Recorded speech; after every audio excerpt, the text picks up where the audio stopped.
was a baking hot summer on the island of Sodor. The sun was shining brightly. James and Toby were taking children to the seaside. It was a wonderful job. All the engines liked seeing the children's happy faces, and they loved hearing them cheer when they saw the sea. Thomas wished he was taking children to the seaside, but Thomas was taking a big tank of raspberry syrup to the ice cream factory. Down on the beach, it was very hot, and the ice cream lady had run out of ice cream. So when Thomas arrived at the ice cream factory, the factory manager was waiting for him. "We have to make lots more ice cream," he cried. "You must go and get the cream, the chocolate, and the strawberries." Thomas was disappointed. He had lots to collect, and he wanted to take children to the seaside. "If we get everything in time," said Thomas's driver, "then we can still take some children." So Thomas rushed to the dairy. He collected the cream, and he puffed away quickly. Next, Thomas had to collect some strawberries, so he raced through the countryside to Farmer McColl's. Then, Thomas had to stop for James. "Out of the way," snorted James. "Passenger train coming through." James's carriages were full of laughing children. They were going to the seaside. "Why does James get to take the children?" moaned Thomas. At last, the crossing was clear and Thomas puffed away.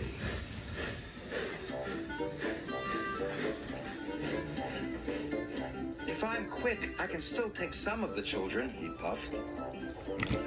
So Thomas raced as fast as he could. Soon, Thomas arrived at Farmer McColl's. "Please be quick," Thomas panted. The farm workers loaded his freight car. Before long, it was filled with plump, ripe strawberries. "Thank you," Thomas chuffed, and he raced away.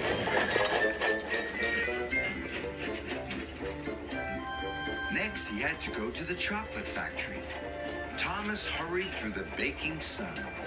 "I've still got time to take some children to the seaside," he panted. Thomas puffed faster and faster. His wheels clattered and his pistons pumped. But he puffed so fast, the signalman didn't change the points in time. Thomas raced down the wrong track. "Bother," cried Thomas. Thomas had to reverse slowly and carefully back to the points. Then he had to wait while Toby went past. Toby was taking more children to the seaside. They were having a wonderful time. "Everyone gets to take the children except me," moaned Thomas. At last, the signalman changed the points. Thomas reversed back onto the track. And soon he was on his way once again.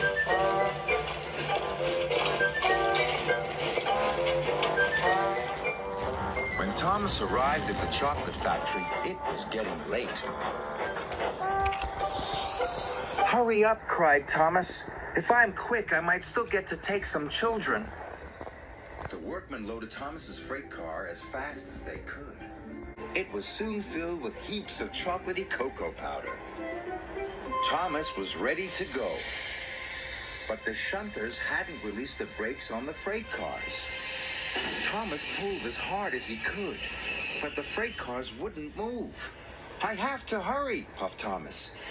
He heaved, he huffed, and he puffed, and he heaved so hard, the coupling broke. Thomas shot forward. Cocoa powder flew everywhere.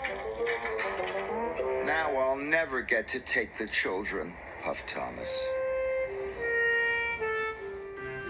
After a long time, Thomas's freight cars were ready.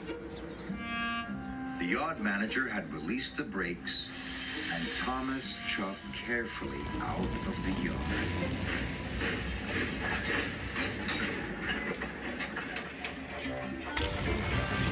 Finally, the track turned left past the old church. Thomas arrived at the ice cream factory. He thought his job was nearly done, but he was wrong. The factory manager was waiting for him. "The ice cream will soon be ready," he said. "You must take it to the seaside for me." Thomas was very disappointed. He wished he could take children to the seaside instead. He wanted to hear them cheer when they saw the sea. Thomas puffed along the coast to the seaside. "I wish I was taking the children," sighed Thomas. Percy was waiting at the seaside station, and so were lots of children. They all cheered as Thomas pulled into the station. Thomas was surprised. "Why are the children cheering?" puffed Thomas. "They're cheering for you," laughed Percy. "They've been waiting for the ice cream."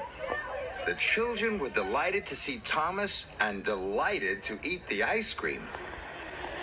Thomas loved seeing the children laugh and cheer. Sir Topham Hatt was waiting with the children. "Today you have worked extra hard," said Sir Topham Hatt. "You are a really useful engine." "Delivering ice cream is a fun job after all," puffed Thomas. He was very happy.